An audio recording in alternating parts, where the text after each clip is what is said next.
going to introduce only one person today. That's unusual. Usually we have several. But this is Victoria Yule. And I don't know what she's going to be presenting, but I'm sure it will be good. Okay.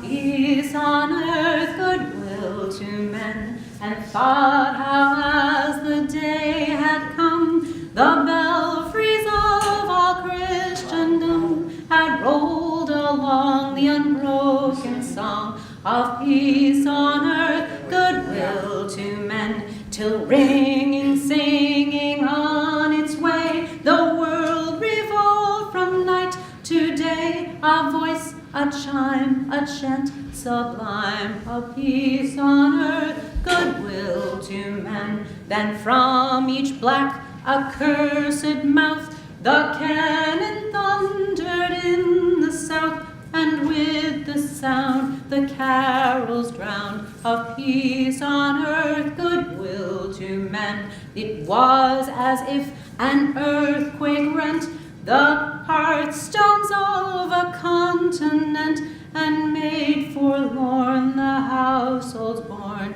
of peace on earth, goodwill to men. And in despair I bowed my head, there is no peace on earth, I said, for hate is strong and mocks the song of peace on earth, goodwill to men. Then pealed the bells more loud and deep, God is not dead, nor doth he sleep. The wrong shall fail, the right prevail, with peace on earth, goodwill to men. That carol was penned by Henry Wadsworth Longfellow during the Civil War, right after he had laid to rest his beloved wife and had also bid goodbye to his son, who had enlisted in the war between the states without his permission. But I forget myself. My name is Victoria Yule, and I am delighted that you have come to call. I'm going to take off my things, and then we're going to talk about what I think we're all thinking of, Christmas. Just see what the postman brought this morning. The Ladies' Home Journal, Christmas 1895. I have been poring over it, getting all sorts of ideas for Christmas presents and for recipes. Oh, there is a wonderful creamed oyster recipe. If you'd like, I'll write it out for you, and you can take it and you can add it to your Christmas menu. Oh, and also instructions on how to make a clever little purse that a lady can tuck inside her skirt. Cousin Sarah every year travels far on the train for many, many days to reach California to visit her sister Susan. And I always worry about the safety of her person and her valuables. Now she will be able to tuck it right in and keep those valuables safe right upon her person. Wonderful idea. Now I have, as I'm sure you have too, been knitting and making presents and shopping, and why, you look rather surprised. Aren't you making presents? Gentlemen, I mean, are you carving or whittling perhaps? And ladies, a bit of knitting or sewing? Why, don't misunderstand me. In Grandmama and Grandpapa's time, store-bought gifts were very rare indeed. Now we do purchase gifts in the store, but we still make some too. Can you keep a secret?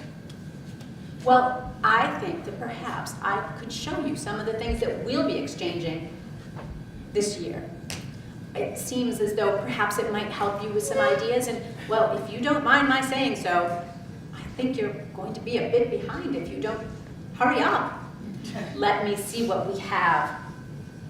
Oh, for little Sally, we have Our Darlings, a wonderful picture book. It is so important to read with the children, don't you think? Oh, yeah. And for Charles, a puzzle, the robber kitten. Also for Charles, although I have been rethinking this gift, but I will tell him he must play it outside. Yes, definitely outside. Now Margaret is 16, and she does what many 16-year-old girls do. She spends a good deal of time in front of the mirror. So we thought perhaps this would assist her and would be well used. Now, Charles will be getting an addition to his train set.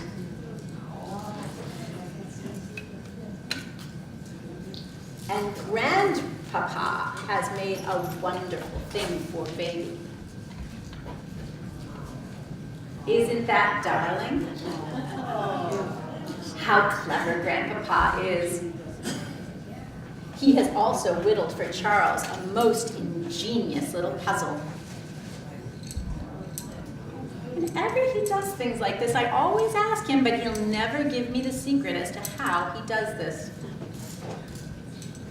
Grandmama's fingers have been quite busy too. She has made the most darling little bear for Sally, with little movable arms and legs. Every year, Grandmama makes a little animal, a puppy or a kitten or a bear, to add to Sally's collection. And Sally, well, she has been quite busy too. She has made a pin cushion for Grandmama. The stitches, well, they're not exactly straight. But I don't think that Grandmama will mind, do you? No. And for Grandpapa, I have gotten him something. A wonderful cribbage board. I do hope that Grandmama will hold her tongue and not make a fuss. Grandmama says that cards are the work of the devil. This is 1895. We are a modern society. For goodness sake, I do hope she won't make a fuss and will let him play his game in peace. Oh, and I have been also busy making a new doily for Grandmama's dressing table. Her old one is rather tattered and soiled, and I think she'll be quite pleased with the work that I have done. Oh, and one of the most exciting things, two of the most exciting things, this for Charles. Charles has been asking for one of these ever since they came out 6 years ago in 1889. And this year we ordered it from the catalog and it's on its way, and I do hope it gets here by Christmas. What is it? It's a flexible flyer. Oh, sorry. A sled. An excellent question. And Sally? Well, Sally will be especially excited to find this waiting for her on Christmas morning. A real doll with china hands and china face. I remember when my mother gave me my first doll. It was just made out of scraps left over from dressmaking, but I tell you, no doll could have been any more loved, even if she had a cloth face and not a china face and hands. Why, I hope those have helped you to get some ideas on what you're going to be giving at Christmas this year. I love celebrating Christmas, which is why I'm very glad I did not live in Puritan times. In 1659, the Puritan government and fathers declared that celebrating Christmas was a criminal offense. Anybody caught celebrating could be fined. And the Connecticut carried it even a step further. Anyone caught baking mince pies could be fined. Well, imagine. Now, I have to say that even a mere 25 years ago, in 1870, Boston school children still attended school on Christmas. but now we celebrate with the proper spirit. However, I was just reading in this magazine something which, despite the fact that I love Christmas and we love to celebrate it, this disturbs me, and I want to share it with you because I hope it will disturb you too, and that you will take proper action as I will. As if it were impossible for even the brightest of festivals to be without its dark side, so the Christmas season always brings up an evil, which in this progressive age of ours, it seems we might remedy. I refer to the practice followed by certain merchants in keeping open their stores in the evenings during the holiday season. And as if this were not enough, from 1 to 3 weeks previous to the holiday season, these stores are kept open until 10 o'clock. Shocking. What's next? Stores that stay open all day and all night and never close? For goodness sake. The article goes on to describe the great injury that is suffered by thousands of shop girls who are forced to stay with those stores. The great injury of their health. I, will not be patronizing stores that follow that kind of practice, and I hope that you, too, will help me to send a message to those merchants. Well, today I have been working on Christmas cards. Have you all done your Christmas cards already? Oh, yes. Well, I have been working feverishly on getting them all ready. And as I was doing it, I was wondering and thinking, now, why do we send Christmas cards? Whose idea was it? So I went to go ask Grandmama, because Grandmama is very old, and Grandmama knows everything. And Grandmama told me that in 1843, a gentleman named Sir Henry Cole in England devised the idea that he would like to send a card with good wishes for his family and friends, and also to remind them of the need for charity at this time of year. So he asked his good friend, John Callcott Horsley, who was an artist, to design a card that could be printed on a printing press and that he could send out. And Grandmama, one of her friends many years ago, actually gave her one of these cards, and I have it right here. As you can see in the middle, there are people toasting and feasting and having a wonderful time, and it's all very colorful. And then on the sides, you can see in a more muted color, people giving alms to the poor. This was the first Christmas card sent out. And it was a wonderful message of the need for charity. Now, when I was a girl, we had to order our Christmas cards from London, and it took many weeks to get them, so we had to start planning way in advance. But in 1875, a German immigrant named Louis Prom began to print them here in America. So now we can order them either from the stores, and it doesn't take very long to get them at all. And speaking of 1843, another very important Christmas tradition also had its start in 1843. I'm speaking of when Charles Dickens wrote A Christmas Carol. Mr. Dickens knew quite a bit about deprivation himself. When he was a young man, a boy, he was forced to leave school and go to work in a factory because his father was sent into debtor's prison. Well, in 1843, he was an established author, but he was in dire need of money. And so, in just 6 weeks, he penned A Christmas Carol. It was published just a few days before Christmas, and by Christmas Eve, it had sold 6,000 copies. Now, you would think that that would have been the end of his financial woes, but unfortunately, he had a squabble with his publisher, and he saw very little of that money. But nonetheless, it did establish him, I think, as one of the premier authors, and certainly an author who thoroughly understands the spirit of Christmas.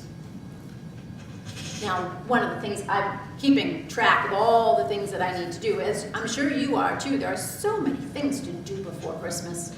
And one of them is to tell my husband to make sure that he has the tree picked out, ready to be cut down and brought in on Christmas Eve. And as I was giving him instructions and telling him what he needed to do and when, it occurred to me as I was picturing dragging this large tree into our house, why do we do this? And so I asked Grandpa, because Grandpa is also very old. And whatever Grandmama doesn't know, Grandpa is sure to know.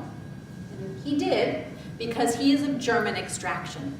And Grandpa told me that Christmas trees became popular just with the Germans, and the German immigrants who came to America brought that tradition with them. And they had Christmas trees. But it wasn't widely popular here. And it actually came to America by way of England. Because in 1848, the London Illustrated News published a picture of young Queen Victoria and her German husband, Prince Albert, and their family all gathered around a Christmas tree. Well, after that, all the English, anybody who was anybody, wanted to have a tree, just like their queen did. 2 years later, in America, Godey's Lady's Book published a similar illustration. And then the Americans, who were emulating things that the British did, went right ahead and decided that they also had to have trees. And as a matter of fact, Grandma cut out of those 2 magazines the illustrations. So here is the one that appeared in the London Illustrated News. And here is the one that appeared in Godey's Lady's Book. And you might notice that there are a couple of differences. Small differences, but differences. The one published in America here, the Queen does not have her crown. And Albert does not have his great bushy mustache and his medals all hanging about his neck. They Americanized the picture for the American public. Well, after that, Americans wanted to have Christmas trees too. At first, the trees were decorated with paper chains and strings of popcorn and berries and nuts and simple kinds of decorations. But more recently, just in the last decade or so, we've begun to also import glass ornaments, lovely little glass ornaments from Germany. And of course, one of the children's favorite, the Christmas pickle. My husband and I hide this somewhere on the tree, and all the children come tearing downstairs in the morning to look for the pickle on the tree. The child who finds it gets an extra little present and an extra blessing and good wish for the year. I do hope that the older boys this year will allow their little sister to find it. Every year she races down the stairs, but of course they've already gotten to it first. Now, do you have electricity? Has it come to your town yet? No. We don't have it either, and so we have candles on our tree. But my understanding is that this will be the first year that the White House will have an electrically lit tree. How President Cleveland and his wife must be so excited to see such a wonderful sight. I was actually just reading about how there was a report about the first ever electrically lit Christmas tree, and it was in 1882. Let me just read it to you. This was written, it says, "A brilliant Christmas tree, how an electrician amused his children. A pretty as well as novel Christmas tree was shown to a few friends by Mr. E.H. Johnson, president of the Edison Company for electric lighting. The tree was lighted by electricity, and children never beheld a brighter tree or one more highly colored than the children of Mr. Johnson, when the current was turned and the tree began to revolve. Mr. Johnson had been experimenting with house lighting by electricity for some time past, and he determined that his children should have a novel Christmas tree. It stood about 6 feet high in an upper room and dazzled persons entering the room. There were 120 lights on the tree, with globes of different colors, while the light tinsel work and usual adornment of the Christmas tree appeared to their best advantage in illuminating the tree. The tree was even rigged to revolve slowly, causing the various colored lights to blink on and off. Imagine that. Now, in Germany, Christmas trees became so popular that many German households had a tree in every room. Well, you can certainly imagine what happened to the German forests after a while. They became rather thin. And so the government declared that each household could only have one Christmas tree. So some enterprising person, and we're not sure who it was, came up with an ingenious idea. With sticks and wire and goose feathers painted green, they devised an artificial Christmas tree. And artificial feather trees became quite popular as well. Now, I think that no one understands Christmas any better than Dickens. And I have a little description here of the tree that he wrote. I have been looking on this evening at a merry company of children assembled around that pretty German toy, a Christmas tree. The tree was planted in the middle of a great round table and towered high above their heads. It was brilliantly lighted by a multitude of little tapers, and everywhere sparkled and glittered with bright objects. There were rosy-cheeked dolls hiding behind green leaves. There were real watches, with movable hands at least. There were French-polished tables, chairs, bedsteads, wardrobes, 8-day clocks, and various other articles of domestic furniture, wonderfully made in tin in Wolverhampton, perched among the boughs, as if in preparation for some fairy housekeeping. They were jolly, broad-faced little men, much more agreeable in appearance than many real men. And no wonder, for their heads took off and showed them to be full of sugar plums. There were fiddles, drums, tambourines, books, work boxes, paint boxes, sweetmeat boxes, all kinds of boxes. There were trinkets for the elder girls, far brighter than any grown-up gold and jewels. There were baskets and pincushions, guns, swords, banners. There were witches standing in enchanted rings of pasteboard, ready to tell fortunes. There were teetotums, humming tops, needle cases, pen wipers, smelling bottles, conversation cards, bouquet holders, real fruit made artificially dazzling with gold leaf, imitation apples, pears and walnuts, crammed with surprises. In short, as a pretty child before me delightedly whispered to another pretty child, her bosom friend, there was everything and more. Now, among the other things that I need to make sure my husband has under control and is ready to do is to bring in the Yule log on Christmas Eve. The Yule log is a great pine log, and we put it into the fireplace on Christmas Eve. And then my husband sprinkles it with salt and mulled wine and says a prayer over it. And then my daughters and I all light it.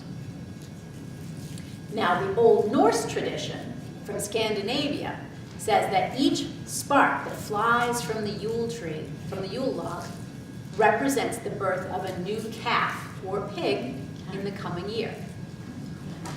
Now, we don't keep calves or pigs, but I am hopeful that perhaps each spark could represent a new laying hen. Now, that is something I could use, and you know how many eggs go into all the things that we are preparing for Christmas. Now, the other thing that I'm planning and trying to gather family members about is to go caroling, or more specifically, wassailing. Wassailing is an old tradition that came from England. And it started, what we do is we fill a great big bowl with a hot spiced drink. We go out into the neighborhood and we sing to our friends and neighbors, and we share our wassail with them, and we drink their health and they drink our health. And then when our bowl starts to get rather light, Not to worry, because many of our neighbors will also have wassail heating on their stoves, and they'll come out, they'll pour more wassail into our bowl, and away we'll go to the next home. This tradition actually started several hundred years ago in England, when the poor on an estate could expect privileges from the lord of the estate that they would not be granted at any other time of year. They would be feasted with the Lord's provisions. The best would be given to them. And in return, he could expect them to wish his family, his livestock, his estate, the best of prosperity and health in the new year. And many of these people on the estate would go around singing songs. And as a matter of fact, this particular song actually tells the story. So listen and see if you can hear the story of wassailing. Here we come a-wassailing among the leaves so green. Here we come a-wandering so fair to be seen. Love and joy come to you, and to you your wassail too. And God bless you and send you a happy new year. And God send you a happy new year. We're not daily beggars that beg from door to door, but we are neighbors' children whom you have seen before. Love and joy come to you, and to you your wassail too. And God bless you and send you a happy new year. And God send you a happy new year. Good master and good mistress, as you sit before the fire, pray think of us poor children who wander in the mire. Love and joy come to you, and to you your wassail too. And God bless you and send you a happy new year. And God send you a happy new year. We have a little purse made out of ratchet leather skin. We want some of your small change to line it well within. Love and joy come to you, and to you your wassail too. And God bless you and send you a happy new year. And God send you a happy new year. Bring us out a table and spread it with a cloth. Bring us out a cheese and some of your Christmas loaf. Love and joy come to you, and to you your wassail too. And God bless you and send you a happy new year. And God send you a happy new year. God bless the master of this house, likewise the mistress too, and all the little children that round the table go. Love and joy come to you, and to you your wassail too. And God bless you and send you a happy new year. And God send you a happy new year.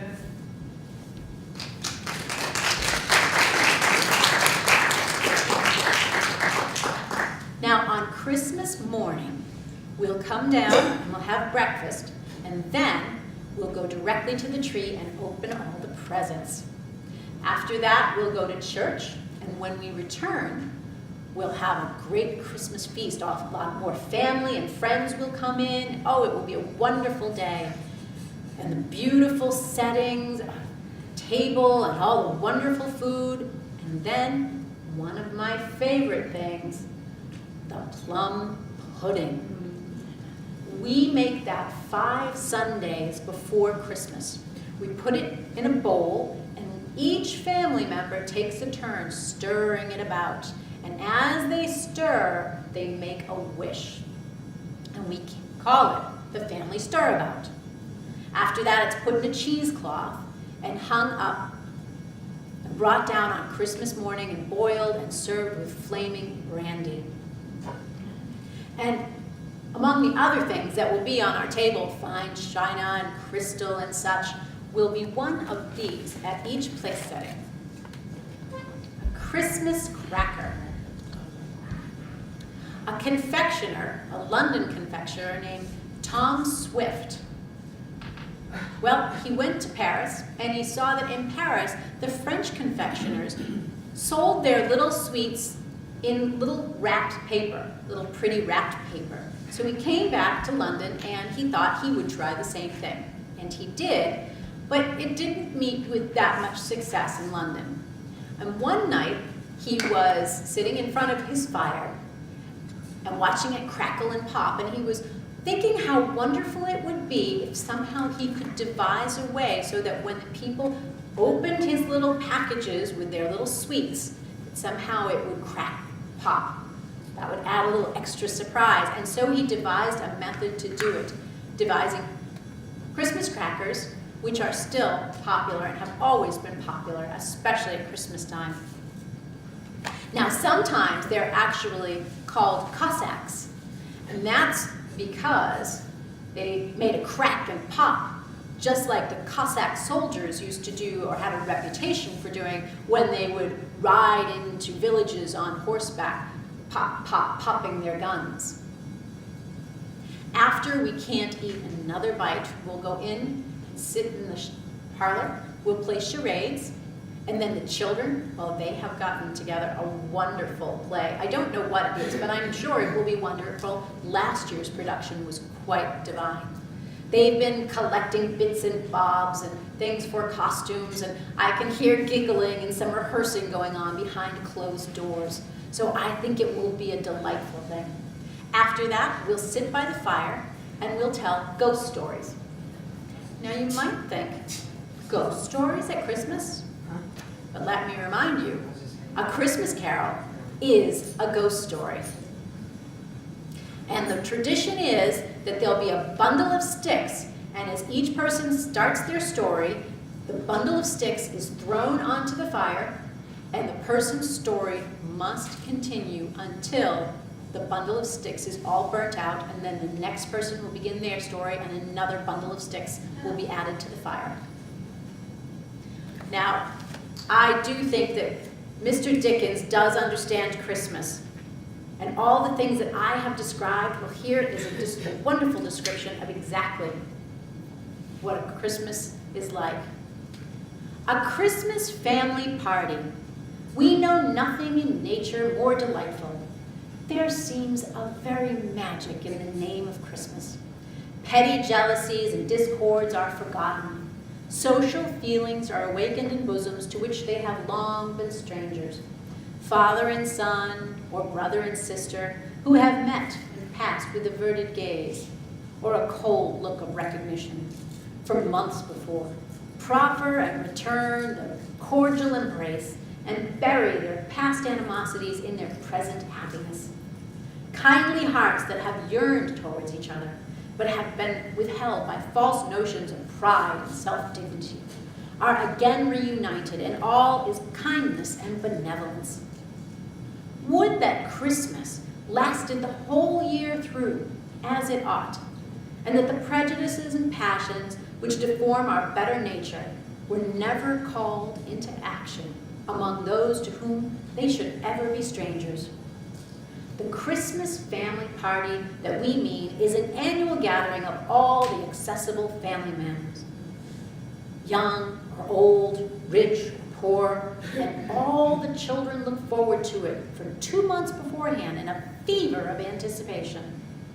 Formerly, it was held at Grandpapa's, but Grandpapa getting old and Grandmama getting old too and rather infirm, they have given up housekeeping and domesticated themselves with Uncle George.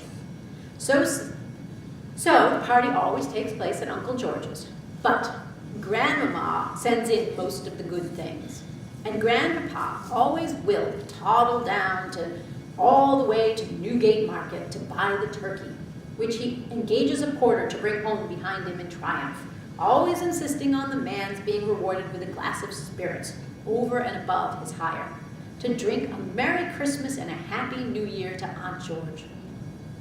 As to Grandmama, she is very secret and mysterious for 2 or 3 days beforehand, but not sufficiently so to prevent rumors getting afloat that she has purchased a beautiful new cap with pink ribbons for each of the servants, together with sundry books, penknives, and pencil cases for the younger branches, and secret additions to the original order, the pastry chef order that Aunt George put in. On Christmas Eve, Grandmama is always in excellent spirits, and after employing all the children during the day in stoning the plums, she regularly insists every year on Uncle George coming down into the kitchen, taking off his coat, and stirring the pudding half an hour, or which Uncle George good-humoredly does, to the vociferous delight of the children and the servants. The evening concludes with a glorious game of blind man's bluff, in an early stage of which Grandpapa takes great care to be caught, in order that he may have an opportunity of displaying his dexterity. On the following morning, the old couple, with as many of the children as will fit in the pew, they go to church in great state, and they leave Aunt George at home dusting decanters and filling casters, and Uncle George carrying bottles into the dining parlor and calling for corkscrews and getting into everybody's way. When the church party return to lunch, Grandpa produces a small sprig of mistletoe from his pocket and tempts the boys to kiss their little cousins under it, a proceeding which affords both the boys and the old gentleman unlimited satisfaction, but which rather outrages Grandmama's ideas of decorum, until Grandpapa says that when he was just 13 years old, he kissed Grandmama under a mistletoe too, on which the children clapped their hands and laughed very heartily, as do Aunt George and Uncle George, and Grandmama looks pleased and says with a benevolent smile that Grandpa was an impudent young dog, on which the children laughed very heartily again, and Grandpapa more heartily than any of them. But all these diversions are nothing to the subsequent excitement from Grandmama in a high cap and slate-colored silk gown, and Grandpa with a beautifully plaited shirt frill and white handkerchief seat themselves on one side of the drawing room fire, with Uncle George's children and little cousins innumerable seated in the front, waiting the arrival of the expected visitors. Suddenly, a hackney coach is heard to stop, and Uncle George, who has been looking out of the window, exclaims, "Oh, here's Jane!" On which the children rush to the door and helter-skelter down the stairs, and Uncle Robert and Aunt Jane and the dear little baby and the nurse and the whole party are ushered upstairs amidst tumultuous shouts of "Oh my!" from the children. And Grandpa takes the child, and Grandmama kisses her daughter, and the confusion of this first entry has scarcely subsided when some other aunts and uncles with more cousins arrive, and the grown-up cousins flirt with each other, and so do the little cousins. And there is nothing to be heard but a confused din of talking, laughing, and merriment. A hesitating double knock at the street door, heard during a momentary pause in the conversation, excites a general inquiry of, "Who's that?" And 2 or 3 children who have been standing at the window announce in a low voice that it's poor Aunt Margaret. Upon which Aunt George leaves the room to welcome the newcomer, and Grandmama draws herself up, stiff and stately. For Margaret married a poor man without Grandmama's consent, and poverty not being a sufficiently weighty punishment for her offense, she has been discarded by her friends and debarred the society of her dearest relatives. But Christmas has come round, and the unkind feelings that have struggled against better dispositions during the year have melted away before its genial influence, like half-formed ice beneath the morning sun. It is not difficult, in a moment of angry feeling, for a parent to denounce a disobedient child, but to banish her at a period of general goodwill and hilarity from the hearth round which she has sat on so many anniversaries of the same day, expanding by slow degrees from infancy to girlhood, and then bursting almost imperceptibly into a woman, well, that is widely different. The air of conscious rectitude and cold forgiveness which the old lady has assumed sits ill upon her, and when the poor girl is led in by her sister, pale in looks and broken in hope, not from poverty, for that she could bear, but from the consciousness of undeserved neglect and unmerited kindness, it is easy to see how much of it is assumed by the old lady. A momentary pause succeeds. The girl breaks suddenly from her sister and throws herself sobbing on her mother's neck. The father steps hastily forward, takes her husband's hand, friends crowd round to offer their hearty congratulations, and happiness and harmony again prevail. As to the dinner, it's perfectly delightful. Nothing goes wrong, and everybody is in the best of spirits and disposed to please and be pleased. Grandpapa relates a circumstantial account of the purchase of the turkey with a slight digression relative to the purchase of previous turkeys on former Christmas days. Uncle George tells stories and carves poultry and takes wine and jokes with the children at the side table and winks at the cousins that are flirting and exhilarates everybody with his good humor and hospitality. And when, at last, a stout servant staggers in with a gigantic pudding with a sprig of holly in the top, there is such a laughing and shouting and clapping of little chubby hands as can only be equaled by the applause for the astonishing feat of pouring lighted brandy into the mince pies. Then the dessert, and the wine, and the fun. Such beautiful speeches and such songs from Aunt Margaret's husband, who turns out to be such a nice man and so attentive to Grandmama. Even Grandpapa not only sings his annual song with unprecedented vigor, but on being honored with a unanimous encore, according to annual custom, actually comes out with a new one which nobody but Grandma ever heard before. And a young scapegrace of a cousin who has been in disgrace with the old people for failing to call upon them and for insisting on drinking Burton ale, well, he astonishes everybody into convulsions of laughter by volunteering the most extraordinary comic songs that ever heard. And thus the evening passes in a strain of rational goodwill and cheerfulness, doing more to awaken the sympathies of every member of the party in behalf of his neighbor, and to perpetuate their good feeling during the ensuing year, than half the homilies that have ever been written by half the divines that ever lived. Well, Mr. Dickens certainly did understand the very heart of Christmas. Now, the day after Christmas, the British Empire celebrates Boxing Day. We don't here in America, although we certainly continue to entertain and feast and visit one another right through to Epiphany. But the British also go ahead and celebrate Boxing Day, December 26th.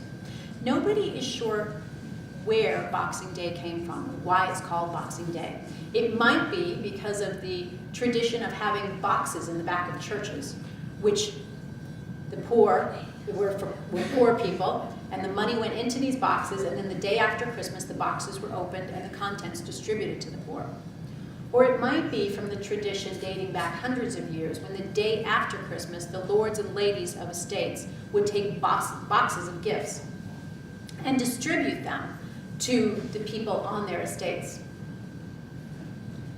But it certainly has to do with charity either way. And as a matter of fact, this song tells the story of the day after Christmas, St. Stephen's Day, and it's based upon a legend of a duke who lived in Bohemia over 1,000 years ago. Good King Wenceslas looked out on the feast of Stephen, when the snow lay round about, deep and crisp and even. Brightly shone the moon that night, though the frost was cruel, when a poor man came in sight, gathering winter fuel. Hither, page, and stand by me, if thou knowest, tell me, yonder peasant, who is he, where and what his dwelling? Sire, he lives a goodly kence, underneath the mountain, right against the forest fence, by St. Agnes' fountain. Bring me meat and bring me wine, bring me pine logs hither, thou and I shall see him dine, when we bear them thither. Page and monarch, forth they went together, through the rude wind's loud lament, and the bitter weather. Sire, the night is darker now, and the wind blows stronger. Fails my heart, I know not how, I can go no longer. Mark my footsteps, my good page, tread thou in them boldly, thou wilt find the winter's rage, freeze thy blood less coldly. In his master's steps he trod, where the snow lay dinted. Heat was in the very sod which the saint had printed. Therefore, Christian men, be sure, rank or wealth possessing, those of you who bless the poor will yourselves find blessing.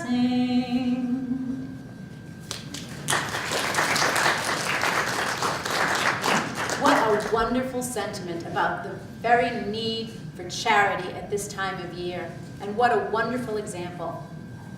Well, I know that I have a lot to do before Christmas arrives, and I'm sure that you do too. So I thank you very much for paying me a call. I do hope that on your way out, you'll leave your calling card in the hallway so that I can call upon you. If not for Christmas, then certainly after the holiday. But before we go, let's sing just the first verse of the most popular song of this year, as you all know, God Rest Ye Merry Gentlemen. God rest ye merry gentlemen, let nothing you dismay. Remember Christ our Savior was born on Christmas Day, to save us all from Satan's power when we were gone astray. Oh, tidings of comfort and joy, Comfort and joy, oh, tidings of comfort and joy. It was wonderful for you to come and call. I look forward to seeing you in the new year. Merry Christmas. Merry Christmas.